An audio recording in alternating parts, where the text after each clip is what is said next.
দিতে হবে। ওইবার তো সেনাবাহিনী সহ ফেরত আসতে পারছে এদের নিয়ে, 5 জনকে হত্যা করে। ওই 5 জনের হিসাব সেনাবাহিনীর কাছ থেকে আমরা নিব। যে 5 জনকে গুলি করে গোপালগঞ্জে মেরেছে ওয়াকার, তোমাকে হিসাব দিতেই হবে, তুমি পৃথিবীর যেখানেই থাকো। গোপালগঞ্জের ওই 5 জন সাধারণ নাগরিককে যে তুমি হত্যা করিয়েছ এই জুলাই সন্ত্রাসী জঙ্গিদের উদ্ধার করার জন্য, এর হিসাব ওয়াকার তোমাকে দিতে হবেই।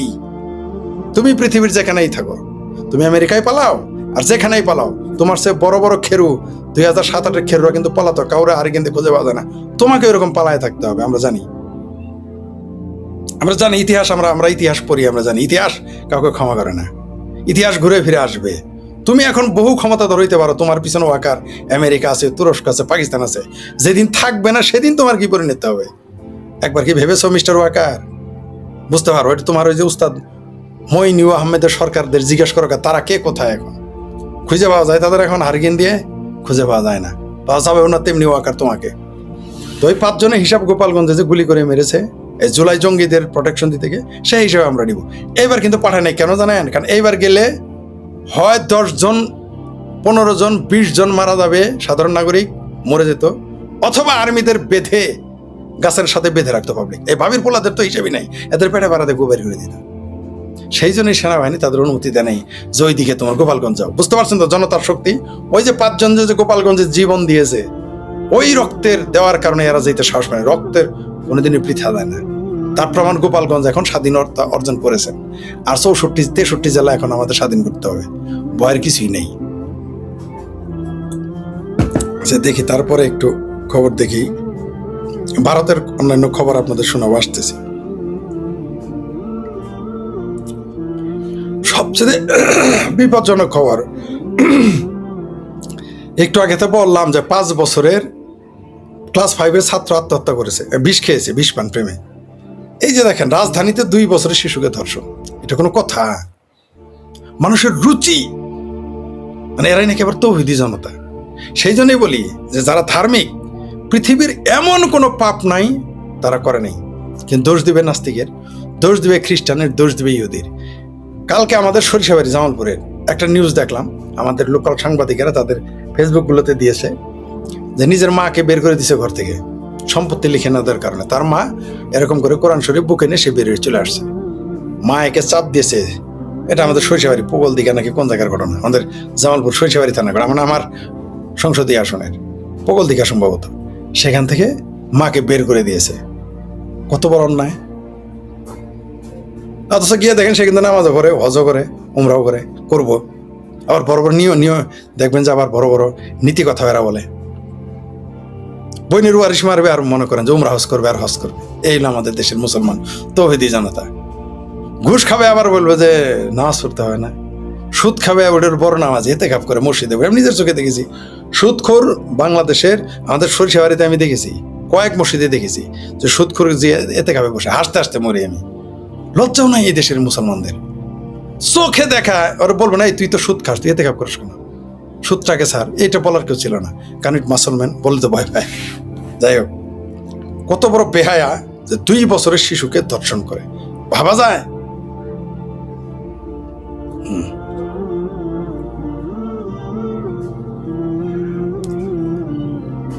এই যে 2026 সালের প্রথম 6 মাসে দেশের কারা হেফাজতে 61 জনের মৃত্যু হয়েছে বলেছে আশক আইন ও সালিশ কেন্দ্র। আরেকবার পারেরা এই 61 জন আপনারা কিন্তু মানে এর মধ্যে কিন্তু 50 জনই গিয়ে দেখেন এরা আওয়ামী লীগের লোক। এই 50 জন যদি সরাসরি জান দিত, ওয়াকার কখন পালা যেত, এ ভাবির পোলারা দৌড়ায় সারতে পারতো না।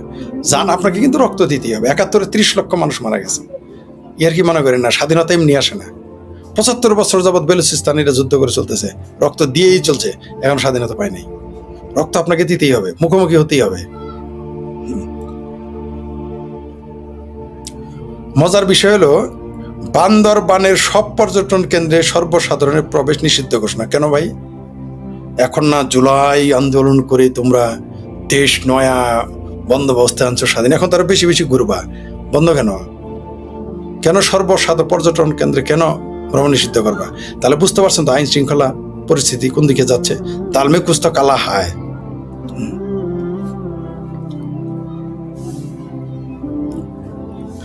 আফজাল হোসেন আমাদের অভিনেতা, মডেল, তিনি বলেছেন, নির্মাতা, তিনি বলেছেন তিনি বলেছিলেন যে ফ্রিতে পেয়েছ তাই দেশকে মনে হয় ভাড়া বাসা মায়া জন্মায়নি। এটা সত্য। আমার ভাবির পোলা নাহিদ, যার গাল এখন ফুলে গেছে, টেপা মাছের মতো পেট ফুলে গেছে, পাছা ফুলে গেছে ময়মনসিংহ পাউরুটির মতো, ঘাড় ফুলে গেছে আর আরবির দুম্বার মতো, সে বলেছে আওয়ামী লীগ বিএনপি সব আসুক, দেখি তাদের কত শক্তি আছে। নাহিদ ইসলাম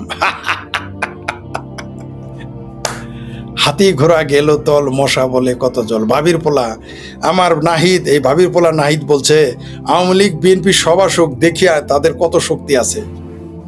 আলাপ শুনছেন?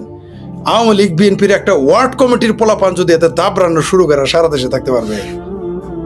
যদি ওয়াকার এদের পক্ষ না নেয়, এই আমার ভাবির পোলাদের এই 6 জন এমপি, তারপরে কি ন্যাশনাল কটকটি পার্টি, চিলড্রেন পার্টি, এদের পক্ষে যদি তাদের মামু ওয়াকার না থাকে এই ভাবির পোলারা দেশে থাকতে পারবে?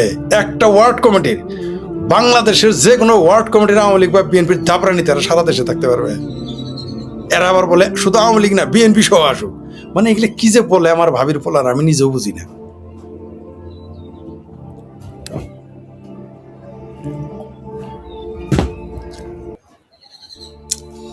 এইবার আমার একটা ফেসবুক পোস্ট থেকে দেই। 8 বছর আগে 7 জুলাই 2018 সালে একটা পোস্ট দিয়েছিলাম তসলিমা নাসরিনের একটা কথা। তিনি বলেছিলেন, একটা বাক্য নিয়েছিলাম তার, ধর্ম এবং রাজনীতিকে টিকিয়ে রাখার জন্য, আবারও বলি, ধর্ম ও রাজনীতিকে টিকিয়ে রাখার জন্য চিরকালই বোধ হয় সন্ত্রাসীদের দরকার হয়। আবার শুনুন, ধর্ম এবং রাজনীতিকে টিকিয়ে রাখার জন্য চিরকালই বোধ হয় সন্ত্রাসীদের দরকার হয়। এক লাইন আমি শেয়ার দিয়েছিলাম 2018 সালের 7 জুলাই, 8 বছর আগে। এটা কে বলেছেন? তসলিমা নাসরিন। কি বলেছেন? আবারও বলছি, ধর্ম এবং রাজনীতিকে টিকিয়ে রাখার জন্য চিরকালই বোধ হয় সন্ত্রাসীদের দরকার হয়। কথা সত্য।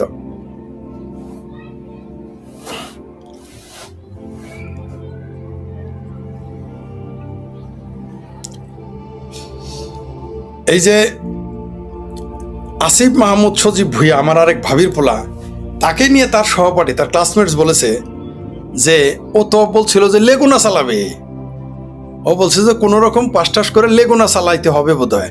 আর সেই পোলা এখন কি বলে, আমি তো ছাত্র জীবনে 15,000 টাকা দামের জুতা পরেছি। কিন্তু তার ক্লাসমেটস এটা বলেছে যে সে ভাত খাইতে পারতো না টাকা অভাবে। আর সে বলতেছে তার নাকি 15,000 টাকার জুতা আগেই পরতো।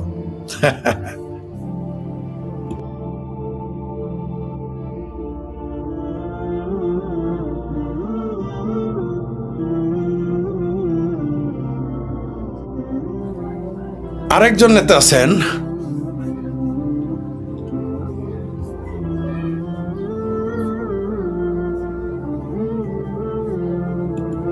আপনাকে আরেকটা জিনিস বলি, বিএনপি নেতা মানিক, তিনি বলেছেন আওয়ামী লীগ আসলে জামাতকে 17 মিনিটে দেশ থেকে কাভার করে দেবে।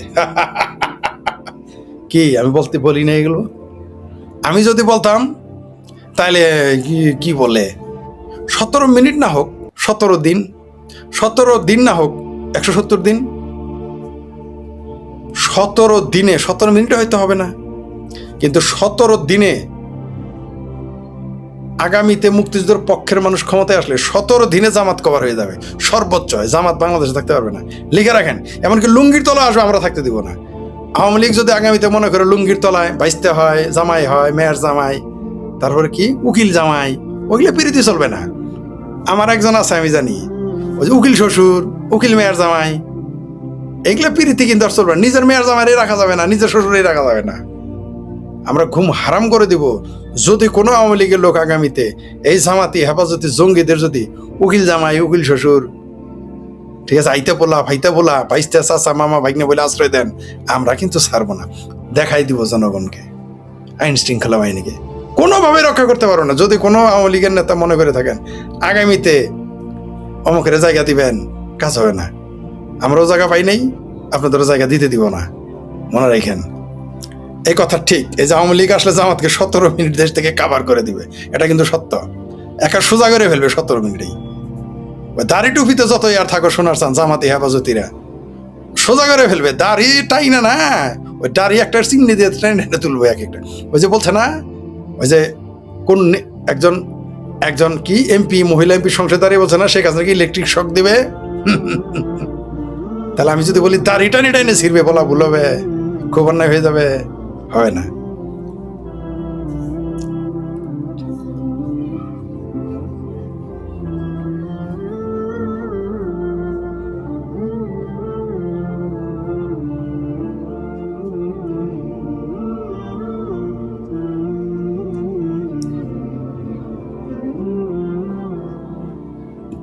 একজন লিখেছেন, আচ্ছা ওইগুলো কমেন্টগুলো পরে পড়বো, তারপরও দেখতেছি। আচ্ছা গেল। আরেকটা মজার বিষয় হলো,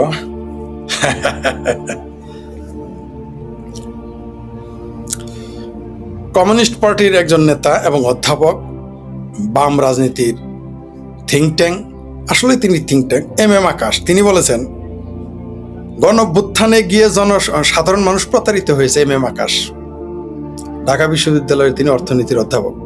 কি বলেছেন? গণঅভ্যুত্থানে গিয়ে সাধারণ মানুষ প্রতারিত হয়েছে। এগুলি তো আমরা বলেছি, এটা সিটিং বিপ্লব ছিল। জুলাই অভ্যুত্থান একটা অভিশাপ আমাদের জন্য। জুলাই অভ্যুত্থান একটা সন্ত্রাসী আন্দোলন ছিল, বাটপারি ছিল, গোলামি, অন্য দেশে গোলাম হওয়ার কাজ ছিল। কথা তো বলেছে। এই চিঙ্কুবামেরা কিন্তু এমনি, কিন্তু ওনার কিন্তু অনেক চেলা আছে যারা চিঙ্কুবাম। এটা যদি আমি বলতাম না, তাহলে আমার ছাই দিয়ে ধরতো।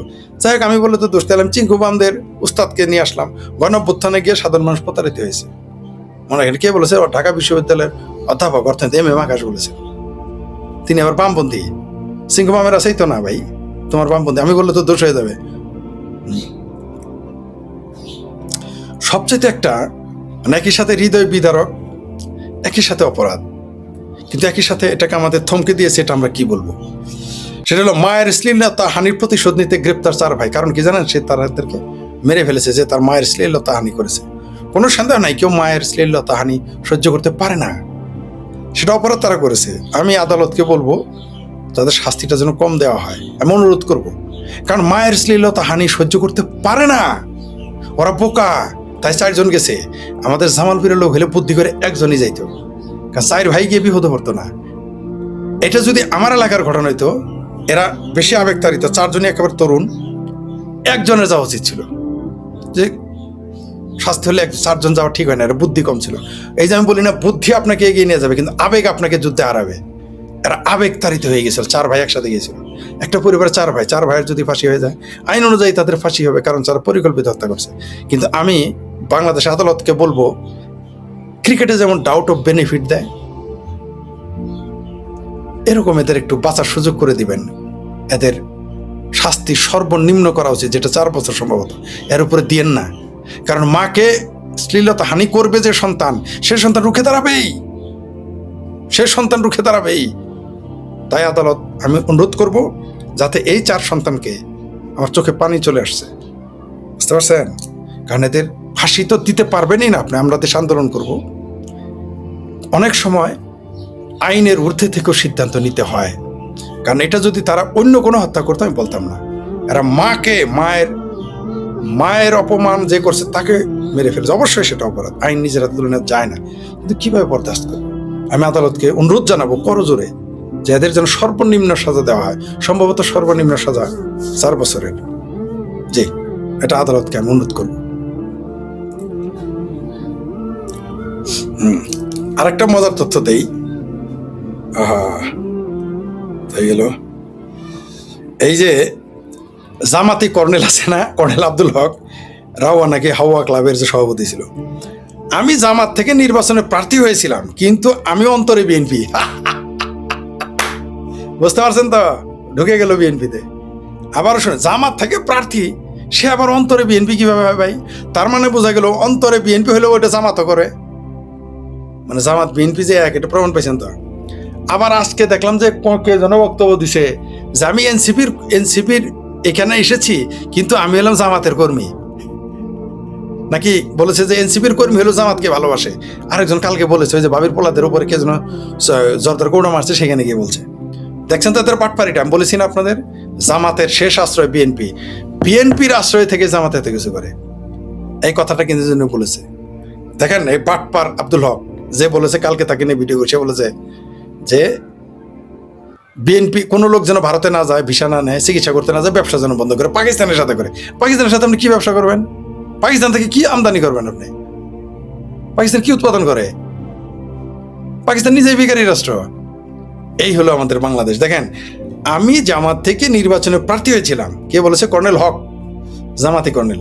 কিন্তু আমার অন্তরে বিএনপি, ব্রিগেডিয়ার জেনারেল, এখন ব্রিগেডিয়ার বানাইছে। এই যে ওই যে ভুয়া এক প্রমোশন দিয়ে, মোটামুটি যদি আগামীতে আওয়ামী লীগ ক্ষমতা আসে, আমার কি উপাধি, আমার সেক্টর কমান্ডার উপাধি আমি নিয়ে নিব।